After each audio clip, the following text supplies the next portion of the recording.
Good morning to all. Today we'll continue the definitions what we have seen in the last lecture.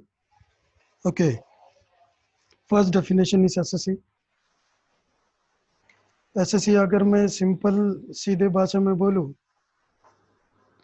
जो भी बंदा या बंदी tax भरेगा या टैक्स लेट पेमेंट करने से इंटरेस्ट भरेगा या कोई फ्रॉड करने से कोई पेनल्टी भरेगा या कुछ भी गड़बड़ गलती करने से पेनल्टी भरता है, वो सारे बंदे को एसएससी बोलते हैं। एसएससी मतलब एक सिंपल भाषा में बोलूं, जो इनकम टैक्स डिपार्टमेंट को पेमेंट करते हैं।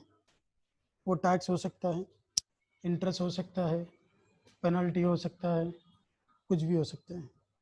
जो भरता है या जो भरने वाला है, दोनों भी इसमें इंक्लूडेड है।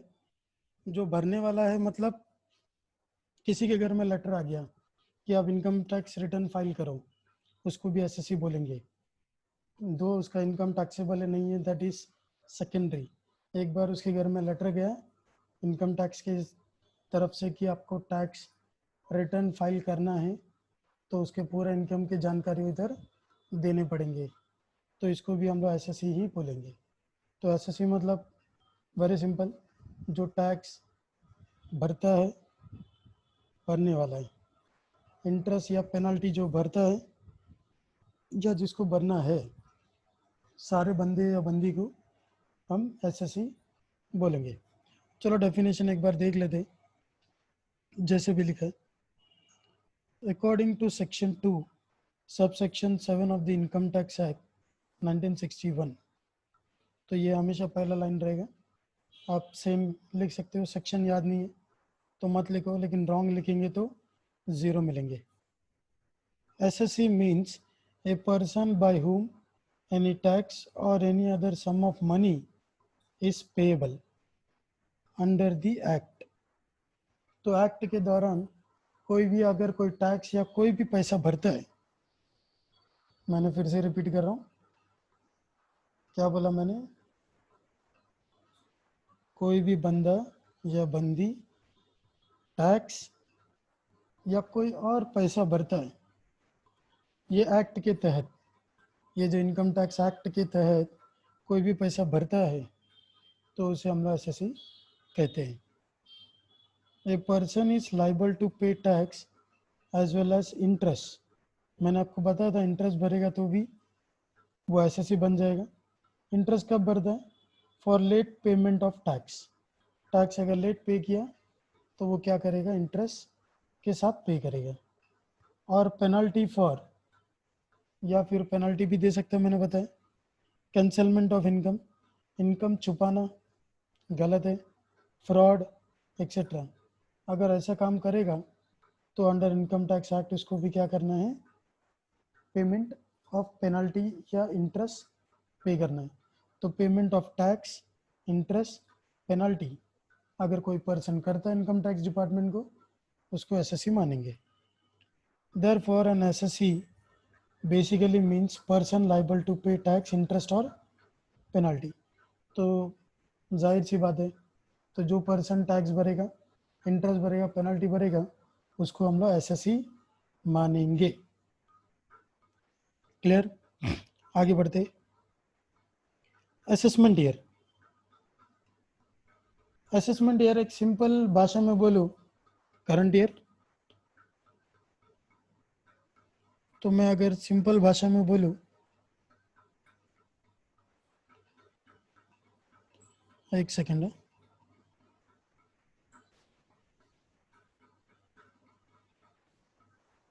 करंट ईयर मान लो। करंट ईयर को हम लोग क्या बोलेंगे, असेसमेंट ईयर। तो अभी समझेंगे, और याद रखना, पहले मैं इसके बारे में समझा देता हूँ, फिर हम लोग इसके अंदर के पॉइंट को पढ़ेंगे।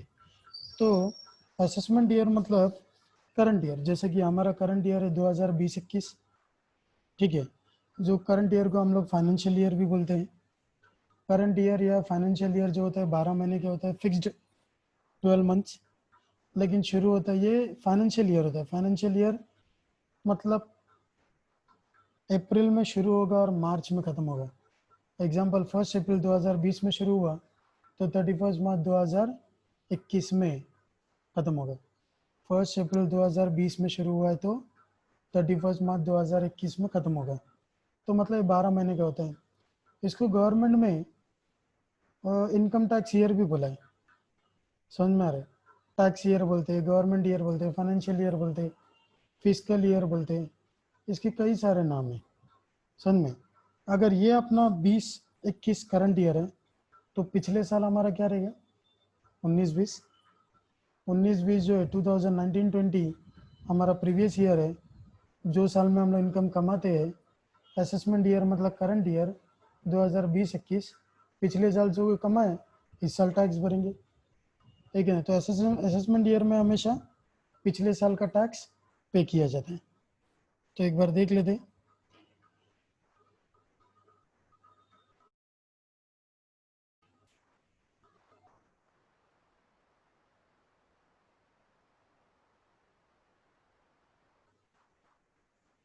चलो स्टार्ट कर दे। क्या दिया देखो, as per section 2 subsection 9 of the income tax act 1961 defines as assessment year as, assessment year को क्या करके डिफाइन किया है? The period of 12 months commencing from first day of April every year. जो पीरियड है 12 महीने का, जो 1 अप्रैल को शुरू होता है, उसी को वो लोग ने असेसमेंट ईयर माना है। मैंने आपको पहले बोला था अप्रैल से मार्च जो होता है यही फाइनेंशियल ईयर है। इसी को हम लोग करंट ईयर बोलेंगे, इसी को हम लोग असेसमेंट ईयर बोलेंगे, इसी को हम लोग tax year, financial year, physical year, government year सब बोलेंगे। Thus an assessment year begins on 1st April and ends on 31st March. As I told you, assessment year क्या होता है? 1 अप्रैल को शुरू होता है, 31 मार्च को ख़त्म होता है। For example the current assessment year 2021, तो हमारा करंट ईयर कौन सा है? 2021, तो इसको हम असेसमेंट ईयर बोलेंगे। एज बिगेन ऑन 1 अप्रैल 2020, शुरू कब होगा? अप्रैल 2020 and will be and on 31 मार्च 2021, तो ख़त्म होगा 2021 में। तो 2020 से शुरू होके 2021 में ख़त्म होगा। अप्रैल से मार्च डेट याद रखना। कोई भी कौन सी बुक्स ऑफ अकाउंट्स फॉलो कर रहा है, बट इनकम टैक्स के हिसाब से अप्रैल से मार्च ही है। आगे, financial year means period of 12 months from 1 April to the following 31 March. Financial year मतलब 1 अप्रैल से शुरू होता है और 31 मार्च को ख़त्म होता है। ये मैंने पहले भी बताया था, 12 महीने।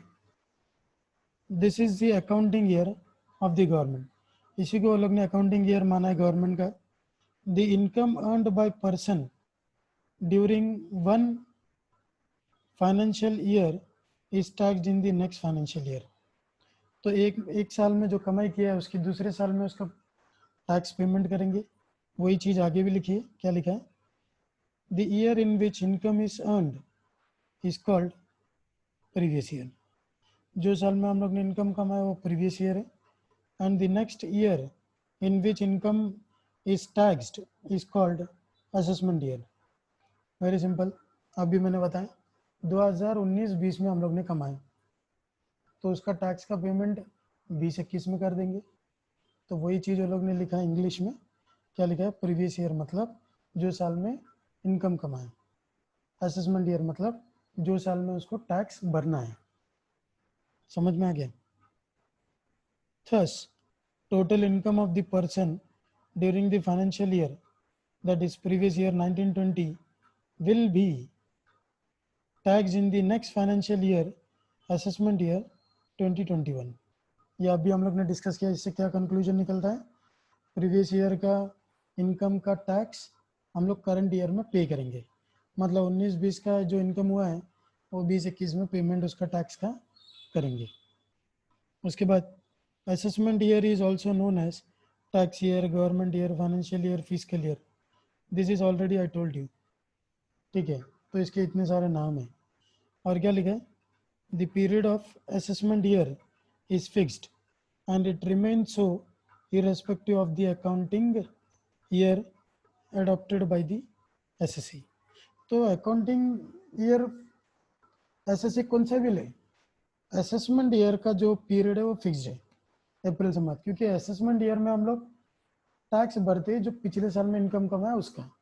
तो ये चाहे कुछ भी हो जाए, ये 12 महीने तो 12 महीना इसी रहने वाला है, इसमें कोई चेंजेस होने वाला नहीं है। तो ये था असेसमेंट ईयर।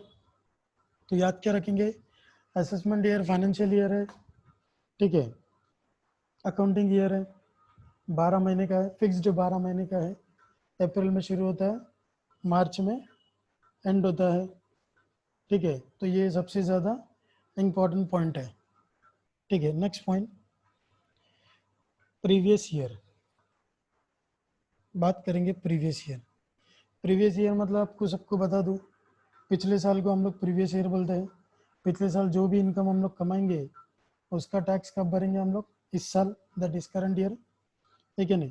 तो प्रीवियस ईयर मतलब 19-20, असेसमेंट ईयर मतलब 20-21, है क्या नहीं। प्रीवियस ईयर 12 महीने का हो सकता है या 12 महीने से कम का भी हो सकता है। आप बोलेंगे सर 12 महीने से कम का कैसे होगा, तो आए स्टार्ट करते, समझ में आ जाएगा, बीच में समझा दूंगा। पहला देखते हैं introduction. Income earned in one financial year is charged to tax in the next financial year. एक साल में जो कमाया है उसका टैक्स हम लोग दूसरे साल में देते हैं, उधर भी पढ़ा था अभी। दी financial year in which income is earned is known as previous year, and the next financial year, next financial year in which is charged to tax is known as assessment year। ऐसा नहीं लग रहा कि आपको अभी हम लोग ने ये ऊपर पढ़ा था, जो साल में हम लोग कमा रहे हो वो प्रीवियस ईयर है, और उसके दूसरे साल में जब हम लोग उसका टैक्स भरने जा रहे हैं वो साल को हम लोग असेसमेंट ईयर बोलते हैं। Thus, assessment year is the financial year in which income of the previous year is taxed. तो असेसमेंट ईयर कौन सा ईयर है, जो ईयर में हम लोग पिछले साल का इनकम का टैक्स की भरपाई कर रहे हैं उसको हम लोग क्या बोलेंगे, प्रीवियस ईयर। और जो साल में टैक्स भर रहे हैं assessment year. For example, income earned by person during the financial year 1920 will be taxed in the next financial year 2021। Repeat हुआ है भैया, सेम है, 19-20 में कमाया, 20-21 में पेमेंट किया। Year financial year 1920 is the previous year. मैंने आपको बताया 19-20 में कमाया वो प्रीवियस ईयर है, and 20-21 is the assessment year. तो 20-21 में जो पेमेंट करेंगे वो क्या बन जाएगा, हमारा असेसमेंट ईयर बन जाएगा। ओके, आगे बढ़ते हैं। Section 3 defines previous year as, section 3 बोलता है प्रीवियस ईयर क्या है, ठीक है। Previous year for the purpose of income tax act 1961 means financial year immediately preceding the assessment year। preceding मतलब पिछला, असेसमेंट ईयर के पिछला ईयर को क्या बोलेंगे हम लोग, preceding ईयर। तो important point is what, preceding, the word is important, word preceding is important because assessment year का पिछला साल, that is preceding year is previous year। समझ में आ गए, very very important. Previous year of the new business, अगर कोई नया business है तो उसका प्रीवियस ईयर क्या रहेगा, तो पहले हम लोग समझेंगे उसके बाद कॉन्सेप्ट में जाएंगे। तो कॉन्सेप्ट समझ लेते हैं ओरली, इजी लैंग्वेज में समझा देता हूँ। Previous year of new business, अभी नया बिजनेस शुरू करना है तो हम लोग नारियल विरल तोड़ के 1 अप्रैल को ही थोड़ी शुरू करेंगे, हम लोग कभी भी शुरू कर सकते हैं। वो अप्रैल, अभी आप बोलोगे इनकम टैक्स अप्रैल में शुरू होता है मार्च में ख़त्म होता है, इसके लिए मुझे अप्रैल में ही बिजनेस चालू करना है, ऐसा नहीं होता है। बिजनेस हम लोग कभी भी चालू कर सकते हैं, लेकिन एंड 31 मार्च को ही होना है, क्योंकि मार्च ही एंड है। अप्रैल में चालू करो, मई में करो, जून में करो, जुलाई अगस्त सितंबर अक्टूबर नवंबर दिसंबर जन फेब, कभी भी करो, चाहे आप मार्च में क्यों ना करो, लेकिन एंड मार्च ही रहेगा। शुरू करने का ऑप्शन हमारे पास है, बट एंड होने का ऑप्शन मार्च ही रहेगा। समझ में? तो क्या लिखा है देखो, इफ अ बिजनेस और a profession is setup during the financial year, its first previous year will be would start for the date of setting up of the business or profession and ends with the immediately following 31st मार्च। तो क्या बोला, business या profession setup कर रहे हैं आप पिछले साल में, जो आपका फर्स्ट प्रीवियस ईयर रहेगा वो कभी भी स्टार्ट हो सकते हैं, वो बिजनेस का कभी भी स्टार्ट हो सकता है, बट एंड 31st मार्च को ही होगा। अभी मैंने बताया the same rule applies to new sources of income, say example salary coming into existence during the previous year.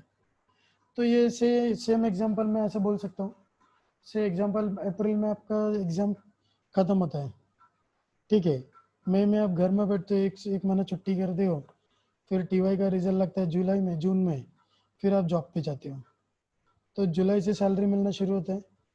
तो आपका प्रीवियस ईयर में इनकम आपने 12 महीने का कमाया क्या, इनकम टैक्स के हिसाब से आप तो जुलाई से कमाने शुरू किए, जून में जॉब पे गए ना, लेकिन इनकम कब हाथ में है, जुलाई, तो जुलाई से काउंट करो, समझ में आए? तो अप्रैल में जून तो गया, तो 9 महीने का इनकम क्या होएगा, आपका प्रीवियस ईयर का इनकम है। तो 12 महीने का प्रीवियस ईयर होना कंपलसरी नहीं है, 12 महीने से कम का भी प्रीवियस ईयर हो सकता है, न्यूली स्टार्टेड बिजनेस हो या न्यूली स्टार्टेड जॉब हो, समझ गए? In such cases the previous year may consist of period less than 12 month. तो ऐसे सब सिचुएशन में प्रीवियस ईयर 12 महीने से कम का हो सकते हैं। आगे, in case of closure of business और प्रोफेशन, अगर बिजनेस बंद करना है तो मतलब जो बिजनेस पहले से चल रहा था वही बंद होगा, मतलब अप्रैल को तो वो रहेगा ही क्योंकि पहले से चल रहा है ना। तो हम लोग प्रीवियस ईयर मतलब हम लोग बिजनेस कभी भी बंद कर सकते हैं, अप्रैल में ही बंद कर सकते हैं, या दिसंबर में, जैन में, फेब में, या 31 मार्च को ही बंद कर सकते हैं, कभी भी बंद कर सकते हैं। तो पीरियड हमको काउंट कैसे करना है, अप्रैल में तो शुरू था, जब भी बंद किया अप्रैल से वो पीरियड तक, जब तक वो बंद हुआ वो पीरियड को हम लोग क्या मानेंगे, प्रीवियस ईयर का पीरियड मानेंगे। देखो, इन case of an existing business financial year begins on 1st April 2019, closes the same on 10th February 2020, then the previous year is the period from April to Feb 20। तो क्या बोला इन लोग ने, बोला है कि बिजनेस चालू था, एग्जिस्टिंग बिजनेस मतलब चालू है, अप्रैल में तो था ही, लेकिन वही बिजनेस क्या कर दिया, 10 फेब 2020 को बंद कर दिया। तो अप्रैल से फेब 10 तक वो क्या चला, बिजनेस चला है, 12 महीने नहीं है, 12 महीने से कम है, समझ गए? उसके बाद, इन case of business profession newly setup in financial year and close in the same financial year, then the period from the date of commencement of business or profession till the date of closure of it is considered as previous year for such business or profession। तो मान लो लगने वाला एक नया business शुरू किया और उसी साल में बंद भी कर दिया। से एग्जांपल पिछले साल का ले दो, मैंने 1 जुलाई को बिजनेस 1 जुलाई 2019 को बिजनेस चालू किया और 1 जैन भी नहीं, 15 जैन 2020 में बंद कर दिया। तो मैंने अप्रैल में चालू नहीं करके चालू कब किया, जून में, और बंद कब कर रहा हूँ, मार्च तक जा ही नहीं रहा हूँ, जनवरी में बंद कर रहा हूँ, तो पीरियड उतना ही रहेगा, जून से जनवरी। तो इधर देखो क्या दिया, example, for example mister Bala commences a new business on 5 June 2019 and closes on 18 August 2019, then the previous year is the period from 5th June 2019 to 18th अगस्त 2019। तो 5 जून से और 18 अगस्त तक की इसका प्रीवियस ईयर रहेगा, क्योंकि क्या बोला है, शुरू भी सेम ईयर में हुआ, ख़त्म बंद भी सेम ही पीरियड में हो गया, तो वो प्रीवियस ईयर इसके लिए असेसमेंट ईयर है, समझा, लेकिन प्रीवियस ईयर 12 महीने से कम है, क्योंकि वो जो पीरियड में कमाया रहेगा उसका टैक्स असेसमेंट ईयर में भरेगा। From the above it is to be noted that normally previous year period is 12 months, but sometime it can be less than 12 months. तो नॉर्मली क्या होता है, प्रीवियस ईयर 12 महीने का ही होता है, कुछ केसेस में वो कम भी हो सकता है, जैसे नया बिजनेस आया या एग्जिस्टिंग बिजनेस बंद हो रहा है या कोई नया बिजनेस शुरू हो गए सेम ईयर में बंद हो रहे हैं, कुछ भी हो सकता है। समझ में? तो नेक्स्ट पॉइंट देखें, person, very very important definition. ठीक है, 5 मार्क के लिए एग्जाम में काफ़ी बार पूछा है, इंपॉर्टेंट है। According to section 2 subsection 31 of income tax act, person includes, person मतलब कौन?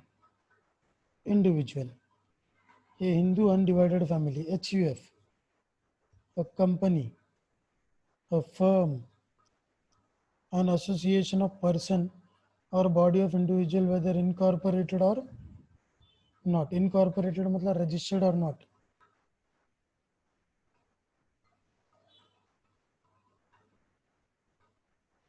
Registered or not. A local authority and every artificial judicial person not falling within the any of the preceding subclause. मतलब 7वां जो point है वो first 6 point में नहीं आना चाहिए, तो वो 7वां पॉइंट में आ जाएगा, ऐसा माना है। समझ में आ रहा है? तो सभी को मालूम है इंडिविजुअल मतलब क्या, आप मैं हमारे जैसे जो भी इंसान है सब इंडिविजुअली है। तो पहले समझ लेते हैं इंडिविजुअल, लेट अस एक्सप्लेन। क्या दिया? Individual means a natural person, that is human being. Individual also includes a minor और a person of unsound mind. तो क्या बोला? इंडिविजुअल मतलब आपके जैसा मेरे जैसा जो भी पर्सन है, जो इंसान है, ह्यूमन बीइंग है, उसे हम इंडिविजुअल बोलेंगे। इंडिविजुअल में माइनर भी आता, मतलब जो नाबालिग है 18 से कम में, या जो दिमागी तौर से बीमार है, उनको भी इंडिविजुअली माना है। ने बाय लॉ इंडिविजुअल है क्या नहीं खाली पूछे, इंडिविजुअल तो है, दैट्स इट। ज़्यादा इसके ऊपर और डिस्कस नहीं करेंगे। उसके बाद हिंदू अनडिवाइडेड फैमिली, ये HUF consist of person governed by Hindu code who are lineally descendant from the common ancestors and include their wives, sons and unmarried daughter. आप लोग ने 12th में उसी में पढ़ा रहेगा। हिंदू अनडिवाइडेड फैमिली क्या होता है? हिंदू अनडिवाइडेड फैमिली में जो भी मेंबर्स है, ठीक है, बड़े से लेके छोटे तक, समझ में आ रहा है, वो दादा परदादा या उसके पहले के ज़माने के लोग से लेके अभी तक, या जो भी बेटे हैं तो उनके वाइफ्स भी रहेंगे, उनके बेटे भी रहेंगे, उनके अविवाहित बिना शादी किए हुए कोई अगर लड़की है, अनमैरिड डॉटर है, तो उसको भी हिसाब में लेंगे, लेकिन मैरिड डॉटर को नहीं लेंगे। समझ में? तो हिंदू अनडिवाइडेड फैमिली क्या होता है? ये हमारे हिंदू लॉ के हिसाब से, हिंदू कोड ऑफ कंडक्ट के हिसाब से बड़े से छोटे जितने भी एक फैमिली मेम्बर्स हैं उनको बोला है। ठीक है, ये आप लोग को भी मालूम है, इसमें ज़्यादा डिस्कस करने के लिए कुछ नहीं है। उसके बाद a company is a taxable entity person distinct from the shareholders. Section 2 subsection 17 of the act define company as follows. Company मतलब कोई टैक्सेबल पर्सन जैसा ये होगी, ओके, और ये अलग होता है शेयर होल्डर से। कंपनी अलग होता है, शेयर होल्डर अलग होता है, आपको मालूम रहेगा। Management is different from share holders and company is different from both of them, okay. तो कंपनी मतलब कौन सा? एन इंडियन कंपनी, कोई भी Indian company, any body corporate incorporated under law of a country outside India, कोई भी ऐसा company जो बाहर गांव में रजिस्टर्ड है। इनकॉर्पोरेटेड मतलब रजिस्टर्ड हुआ है बाहर गांव में, आउट ऑफ इंडिया मतलब बाहर गांव में, मतलब मैं फॉरेन कंपनी बोल सकता हूँ, इंडियन कंपनी फॉरेन कंपनी हो गया।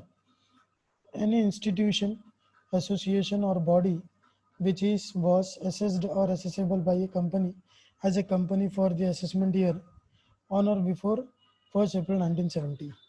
1st April 1970 के पहले कोई भी कंपनी को या कोई भी इंस्टीट्यूट को या कोई भी बॉडी को, बॉडी मतलब किसी का शरीर नहीं, कंपनी को ही बोला है, ठीक है, इसके ऊपर अगर कोई इनकम टैक्स का कार्रवाई हुआ है या इनकम टैक्स का पेमेंट हुआ है, उनको भी हम लोग क्या मानेंगे, कंपनी ही मानेंगे। आगे, any institution, association or body whether incorporated or not and whether Indian or not which is declared by the Central Board of Direct Taxes CBDT to be a company। तो क्या बोला, CBDT central board of direct tax ने एक बार अगर बोल दिया कोई institute, associate या बॉडी को, वो रजिस्टर्ड हो या अनरजिस्टर्ड हो, उन्होंने बोल दिया कि वे लोग कंपनी है तो वो कंपनी है, इसके ऊपर कोई बहस नहीं होगा, कंपनी है मतलब कंपनी है। तो central board of direct tax ने बोल दिया कोई भी इंस्टीट्यूट, एसोसिएट या बॉडी को कंपनी है तो वो कंपनी, बात खत्म। Thus, company means in brief an Indian company, a foreign company, and entity assessed as a company upon the assessment year 1970-71, an entity declared to be a company by the CBDT। ये ऊपर जो 4 point हम लोग ने पढ़ा वही, Indian company, foreign company या कोई कंपनी का 1 अप्रैल 1970 में CBDT ने बोल दिया कंपनी है तो वो कंपनी है, समझ में। उसके अलावा और क्या बोला मैंने, तो ये चारों पॉइंट इंपॉर्टेंट है। आगे बढ़ेंगे। A firm means partnership firm, whether registered or unregistered. For the purpose of Income Tax Act, firm is treated as an entity separate and distinct from its partner, though under the partnership law, a firm has not been accorded such separate entity। तो firm सबको मालूम है, partnership firm registered हो या unregistered हो, वो partnership law से अलग, पार्टनर्स अलग होते, पार्टनरशिप फर्म अलग होते, ऐसा बोल रहे, बट पार्टनरशिप लॉ में उसका कोई जिक्र किया नहीं है। ऐसा माना है कि पार्टनर और पार्टनरशिप फर्म अलग नहीं है, बट आपको सिर्फ समझना है पार्टनरशिप फर्म भी क्या है, पर्सन है। आगे, association of person. An association of person AOP means an association in which 2 or more persons join for a common purpose or common action for earning income। An AOP can have any person, that is individual, firm, HUF, company, etc. as a member। तो क्या बोला है, तो simple है, लिखा है कि association of person मतलब कुछ लोग एक साथ मिलके एक कॉमन काम करेंगे, वो काम खत्म होने के बाद सब अपने अपने घर निकल जाएंगे।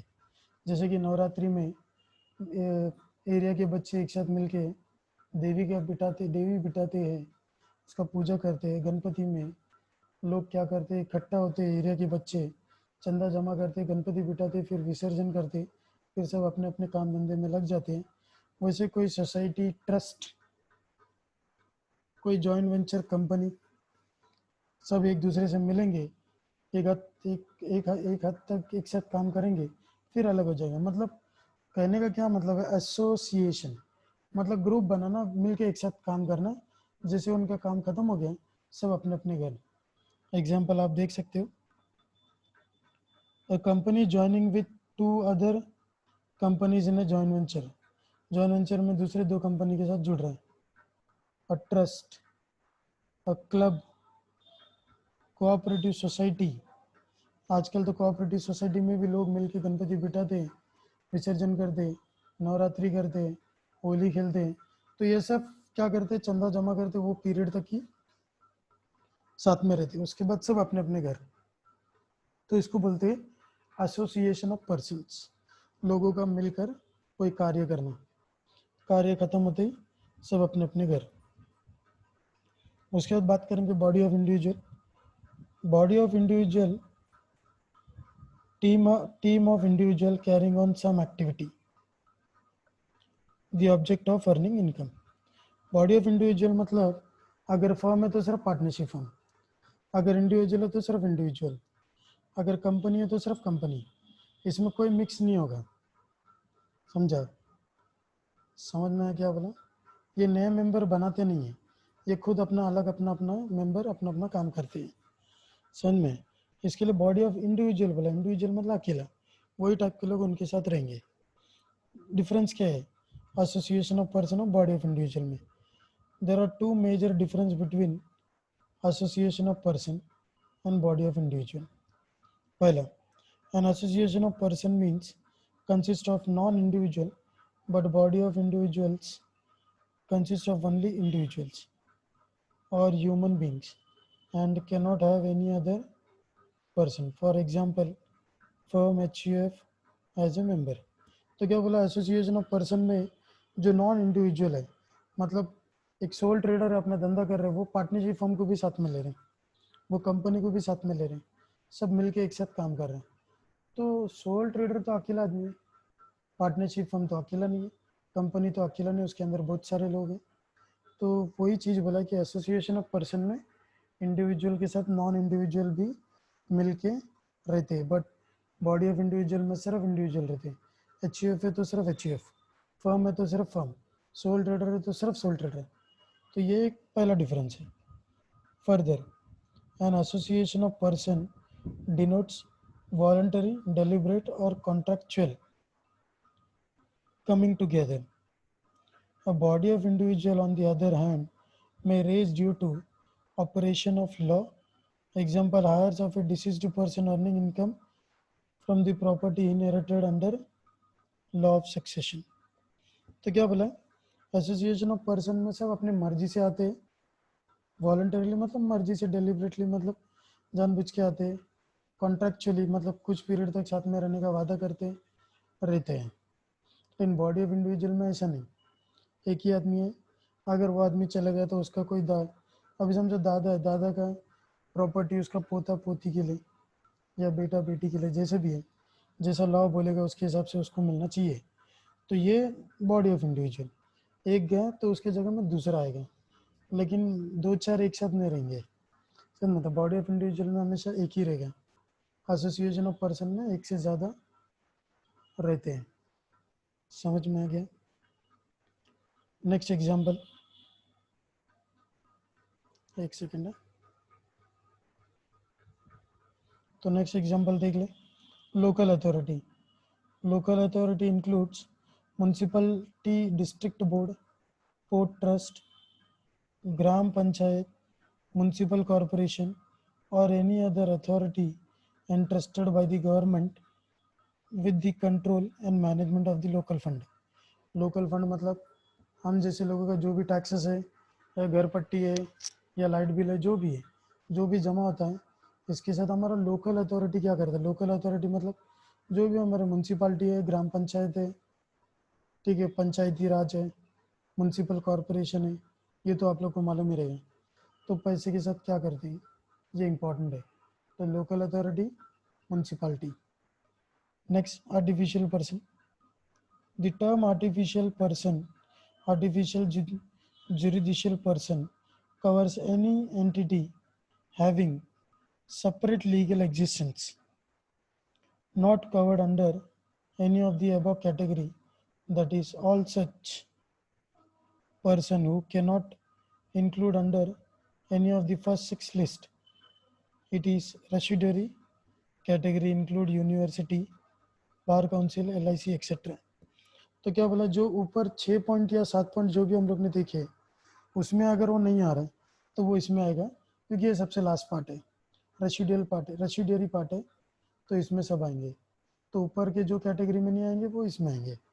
आर्टिफिशियल पर्सन मतलब जो भी लॉ ने क्रिएट किया है, लॉ ने क्रिएट किया मतलब कॉलेज चलाने का अधिकार यूनिवर्सिटी ने दिया है, तो हमारा college, university, school, college, university, law, court में मालूम है ना, लॉयर लोग बैठते हैं, बार काउंसिल, तो वो भी क्या है, आर्टिफिशियल है, लाइसेंस जैसा खरीदना पड़ता है। LIC, LIC जो बिजनेस चल रहा है वो भी लाइसेंस बेस्ड चल रहा है, तो ये सब आर्टिफिशियल पर्सन माना गया है।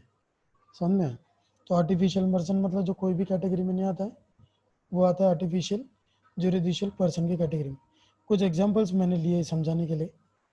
सचिन तेंदुलकर नाम है, individual.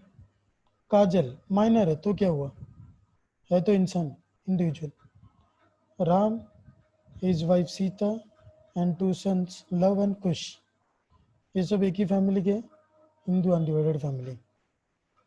Message Ajay and Vijay, 2 chartered accountant in partnership, नाम से पता चल गया फ्रॉम।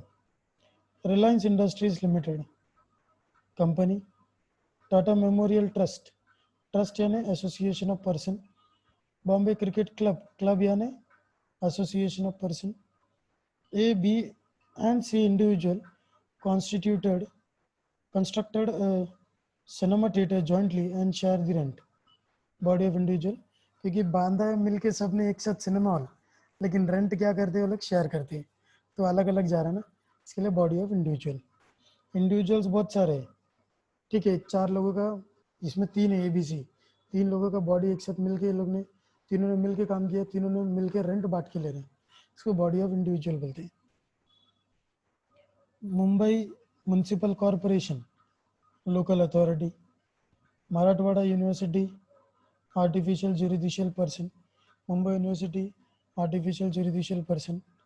तिरुपति देवस्थानम, तिरुपति मंदिर बालाजी का सबको मालूम है, आर्टिफिशियल जुरिडिशियल पर्सन, तो ये भी आर्टिफिशियल जुरिडिशियल पर्सन माना जाएगा। तो ये थे डेफिनेशन। बट आगे बढ़ने से पहले एक बात बता दूँ, इनकम का डेफिनेशन काफ़ी बड़ा है, बहुत ज़्यादा दिया है, तो हम लोग एक काम करेंगे, उसको आने वाले चैप्टर्स में साथ में पढ़ेंगे, अलग से पढ़ने का ज़रूरत नहीं, 2-2 3-3 बार रिपीट करने की ज़रूरत नहीं है। इसके लिए इनकम का डेफिनेशन मैं नहीं ले रहा हूँ, नेक्स्ट लेक्चर में हम लोग नेक्स्ट टॉपिक डिस्कस करेंगे। तो ये था हम लोग का फर्स्ट टॉपिक एंड हो गया। Will continue with the second topic. Okay, bye.